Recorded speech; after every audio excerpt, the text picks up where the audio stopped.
Jay. Hey. Do you know about Vision 2020? I'd love to know more about it. Oh, yes, I know.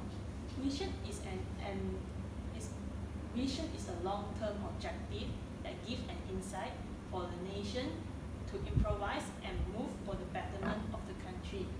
So, to attain the objective for Malaysia to be developed in an industrialized country, the current Prime Minister, Dr. Mahathir Mohamad, has introduced Vision 2020. The gist of Vision 2020 is to be a fully developed country. However, Mahathir not only wants Malaysia to be improved in economic sense, but in all aspects. So for that, Malaysians will be developed. Mahathir believed that there will be no fully developed Malaysia until Malaysia had overcome the 9 strategic challenges as the obstacles from Malaysia to be an independent nation. They are shown on the board.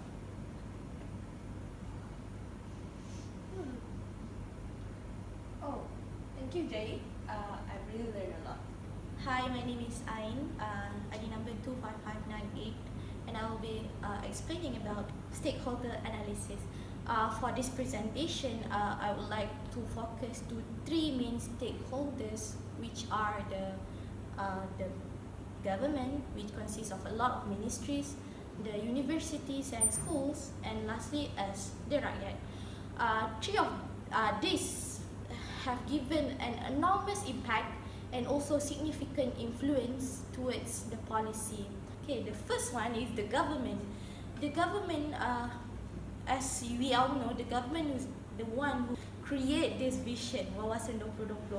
So they play important role because they provide the fund for everyone to make program based on the policy to make it a success.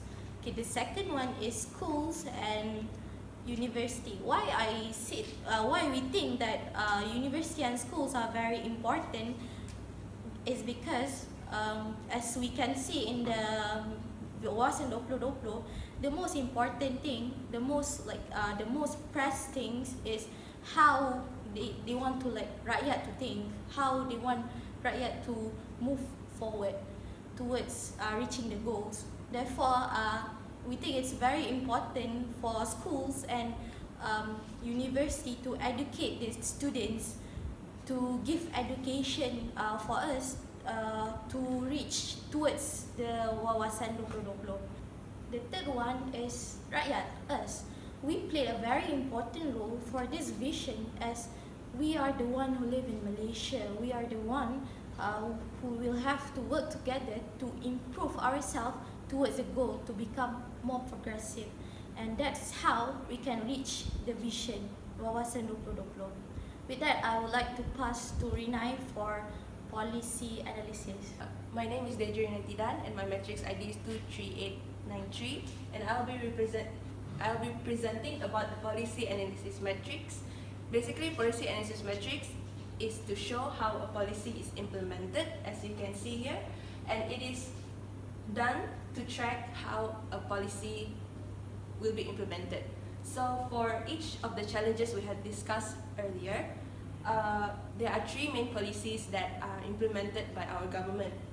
For example, to overcome challenge 6, which is to create a scientific and progressive society, our government had done curricular reformation, where they had introduced new curricula such as KBSR and KBSM to be implemented into schools in Malaysia. So the person responsible for this would be the Ministry of Education through supervision from the government. So the time frame for this new curricula would be from 1982 until 2011. By 2011, it is succeeded by a new curricula that had more improvements from the shortcomings of the previous curricula. For the budget source will be from the government, and for the status of this policy, it is completed. For the next challenge, which is challenge 8, the new economic policy is done to overcome the inequality in economic of the races in Malaysia, which led to a riot that happened in 1969.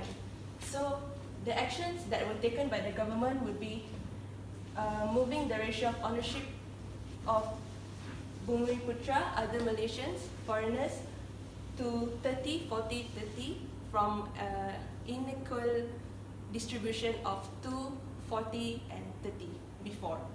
So the person responsible would be the government, and the time frame is from 1970 to 1990, and budget source will be from the government, and the status is also completed. For challenge 9, which is to build a dynamic economy for the country, would be one of their actions, one of the policies they have taken is the economy transformation program, where they had implemented the 12 national key areas, economic areas, to boost the nation's grand gross income. So the person responsible would be from the private sectors, the investors, and from the government. And the time frame the policy was implemented is from 2010 to 2014. The budget for this whole for ETP policy to be done would have taken RM 1.4 trillion, and the budget source would be from private sectors, investors, and government. So the status for this policy is completed as well. So now I'll pass it to Stephen for the next part of the presentation. Hello there, my name is Stephen, and I'll be discussing on the PEST analysis, which are the political, economical, social and technological factors that affect Wawasan 2020. Alright, so for political factors, it involves government policies that have been established to achieve the vision, such as mentioned earlier, new economic policy and national policies on science, technology and innovation to achieve the challenges.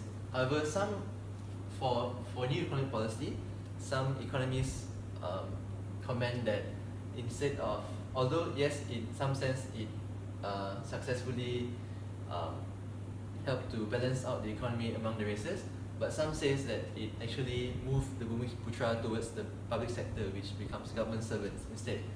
Alright, for economical, of course we know that Malaysia shift from agricultural mining to its industrial and services sector, but as the target set in the challenges which we want to achieve, a high income status, which as of 2018 is defined by the World Bank as a GNI per capita of USD 12,055 USD. However, as of 2017 and 2018, we only achieved around 10,000, which is still far off from the target. Next, for social factors, we have migration of young talents. Normally when people study overseas, they tend to migrate there and work there, so we lose a lot of young talents. And also fluency in Chinese language, this applies especially to the Chinese speaking communities. And although it helps establish good relationship and develop business with the blooming Chinese industries, but that on the other hand it then contradicts with our challenge number 6, which is to balance out between the races. And for technological factors, usually for technology to improve, we either have to bring in technology from the outside or through research and development in our own country. So of course, technology transfer and exchange, for example, how like the earlier stage during Malaysian development, how Proton and Mitsubishi collaborate for technological transfer. And also now many government and also private sectors are offering a lot of research grants. All these are providing a lot of funds to help research and development. So that's all for the best analysis. So Chris, after all that analyzation, what do you think about Vision 2020? What can you conclude? So for me, I think like Vision 2020 is quite impossible to be achieved within 2 years time remaining on the clock. So, but I still strongly believe that the cooperation between the government, and the people, Vision 2020 can still be achieved, but with slight delay, maybe it will be achieved in the year 2025. So my recommendation was like education. So education, so you must educate the children to think out of the box, to think innovatively, and so goes to the government. So they must try to retain the professionals from Malaysia to stay in Malaysia, to contribute to the country. So like Malaysia is a multicultural, a multiracial country. So like to become developed, the social divide must be bare minimum.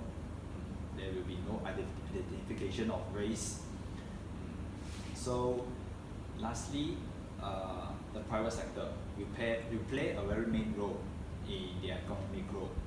So the private sector can help the government to attract foreign investors to really invest in Malaysia. And also don't forget the domestic investor.